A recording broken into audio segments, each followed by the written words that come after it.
Assalomu alaykum hurmatli talabalar. Bugungi mavzuyimiz matematika o'qitish metodlari, matematika o'qitishda ilmiy izlanish metodlari. Metod o'zi nima degan savolga javob beraylik. Metod so'zi yunon tilidan olingan bo'lib, yo'l, usul, vosita degan ma'nolarni bildiradi. Metod keng ma'noda yo'l, ijodiy faoliyatning har qanday shakli kabi ma'nolarni anglatadi. Metod u yoki bu shaklda ma'lum qoida, tartib, usul, harakat va bilim mezonlarining yig'indisidir. Ta'lim jarayoni o'qitish va o'rganishdan iborat jarayon bo'lib, bu jarayonda ta'lim metodlaridan keng foydalaniladi. Ta'lim metodlari bu muayyan pedagogik jarayondan ko'zda tutilgan maqsadlarga erishish uchun bajarish lozim bo'lgan vazifalarni amalga oshirishda qo'llaniladigan turli-tuman ish usullarini va shakllarini o'z ichiga oladi. Maktab matematika kursida ta'lim metodlarini quyidagicha klassifikatsiyalash mumkin. Ya'ni ilmiy izlanish metodlari, o'qitish metodlari va xulosa chiqarish metodlari. Ilmiy izlanish metodlariga kuzatish, tajriba, taqqoslash, analiz, sintez, umumlashtirish, abstraksiyalash va klassifikatsiyalash metodlarini misol qilib keltirishimiz mumkin. O'qitish metodlariga evristik, dasturlashtirilgan, muammoli ta'lim, ma'ruza va suhbat metodlarini misol qilib keltirishimiz mumkin. Xulosa chiqarish metodlariga esa induksiya, deduksiya, analogiya metodlarini misol qilib keltirishimiz mumkin. Biz bilamizki, matematika fanining o'rganilgan obyekti materiyadagi narsalarning fazoviy shakllari va ular orasidagi miqdoriy munosabatlardan iborat. Ana shu shakllar orasidagi miqdoriy munosabatlarni aniqlash jarayonida matematiklar izlanishning ilmiy metodlaridan vosita sifatida foydalanadi. Bu metodlar bir vaqtning o'zida matematikani o'qitishdagi ilmiy izlanish metodlari vazifasini ham bajaradi. Ilmiy izlanish metodlaridan biri bo'lgan kuzatish metodiga ta'rif bersak. Matematik obyektdagi narsalarning xossalari va ularning o'zaro munosabatlarini belgilovchi metod kuzatish deyiladi. Masalan, 5-sinf o'quvchilariga burchaklariga ko'ra o'tkir va o'tmas burchakli turlarga ajratilgan uchburchaklarni ko'rsatib, nimaga asosan bu ikki turga ajratilgan degan savol berilsa, o'quvchilar kuzatish orqali bitta burchagi 90 gradusdan katta bo'lsa, bu turdagi uchburchak o'tmas burchakli bo'lishini, uchala burchagi ham 90 gradusdan kichik bo'lsa, o'tkir burchakli uchburchak bo'lishini kuzatish orqali xulosa qilishadi. Shu o'rinda bitta burchagi 90 gradusning o'ziga teng bo'lsa, bunday uchburchaklar to'g'ri burchakli uchburchaklar bo'lishini ham bilib olishadi.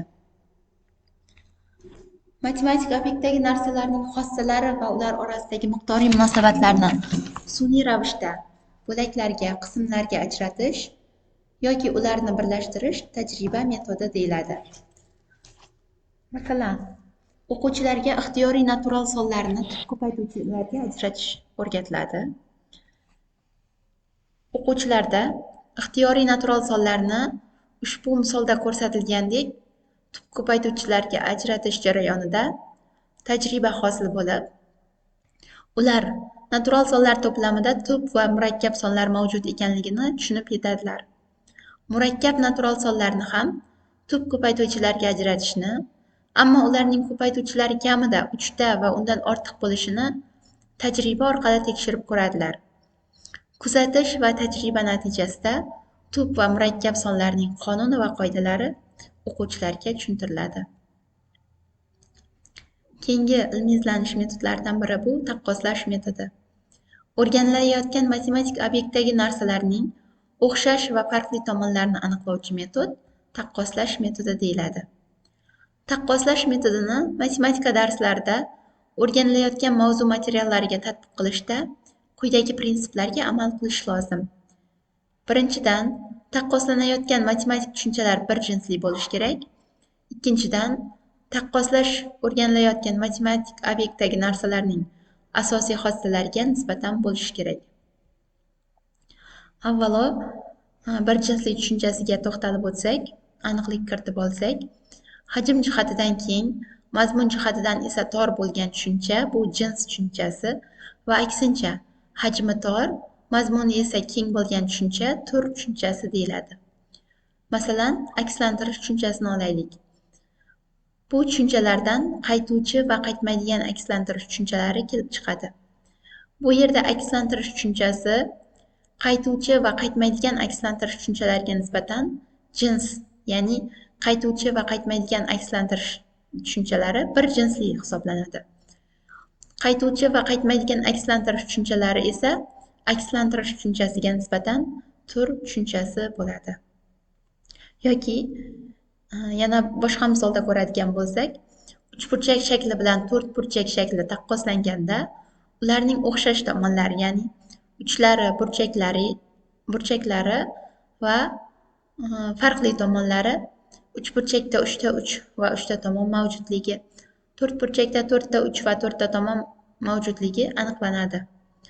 Bu misolda taqqoslashning ikkala prinsipi ham bajarildi.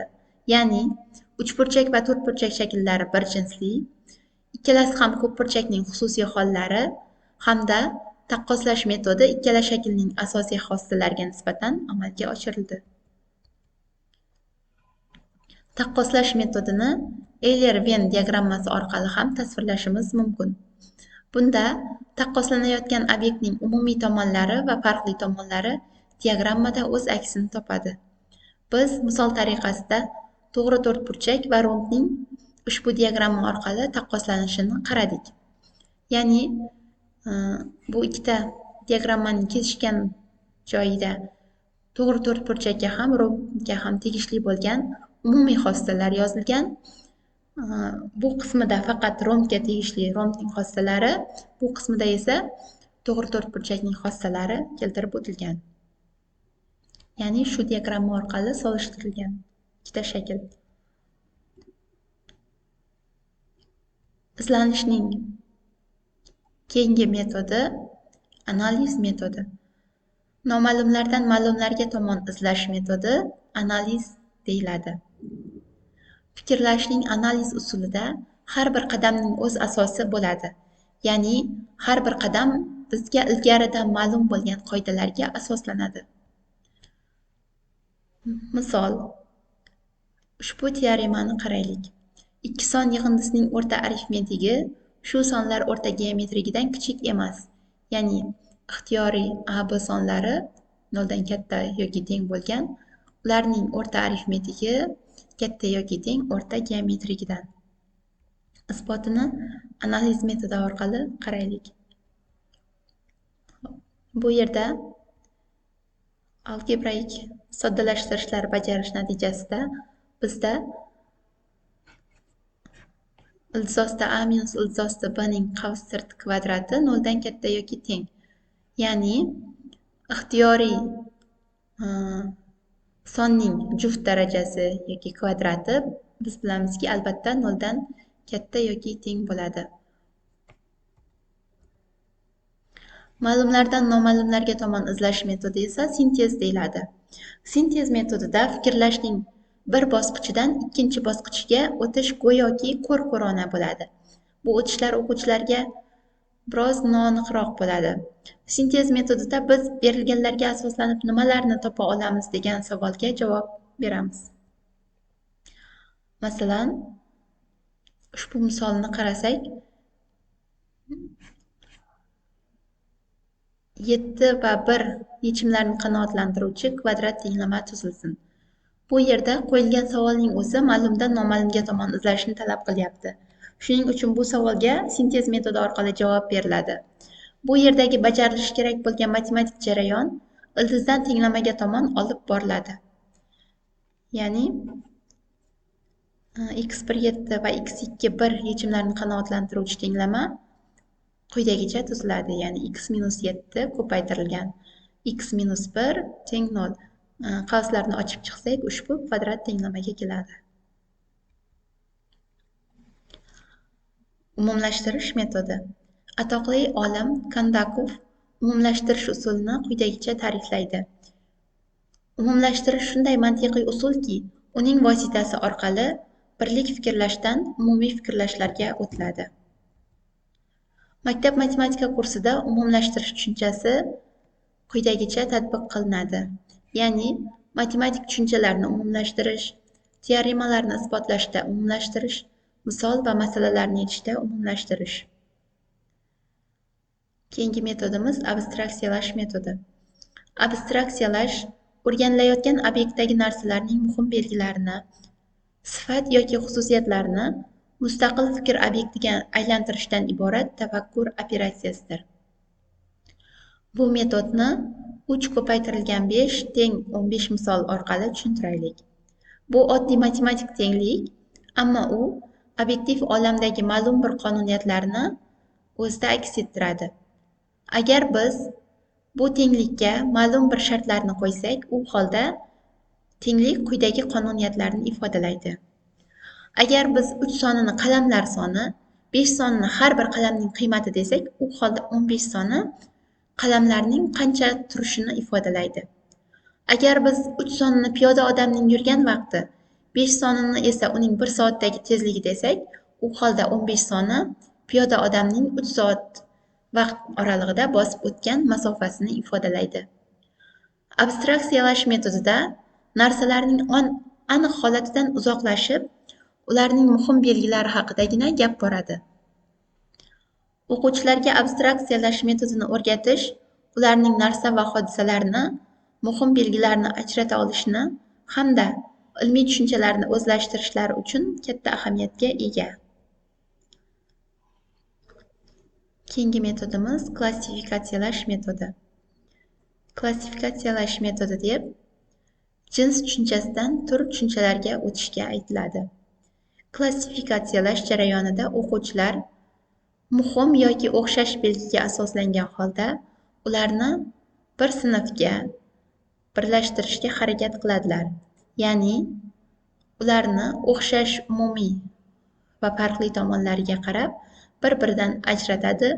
Buning natijasida ular tushunchalarni klassifikatsiya qiladi. Keyingi metodimiz bu aniqlashtirish metodi.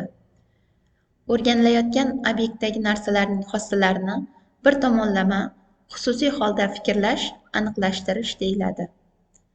Misol, bizga ma'lumki, kosinuslar teoremasini ushbu formula orqali, ya'ni s kvadrat teng a kvadrat plus b kvadrat minus 2ab kosinus s burchak formula bilan belgilaymiz, ifodalaymiz. Agar s burchagimiz 90 gradusga teng bo'lsa, u holda kosinus 90 gradusda 0 ga teng bo'ladi va kosinuslar teoremasi bu yerda kosinuslar teoremasining bu qismi 0 bo'lib ketadi va Pifagor teoremasi kelib chiqadi. Pifagor teoremasining formulasi kelib chiqadi. Mustaqil ish topshiriqlari: induksiya, deduksiya metodlarini mustaqil o'rganing. Bu metodlar orqali matematikaning qaysi mavzularini o'qitish mumkin? Misollar keltiring. E'tiboringiz uchun rahmat.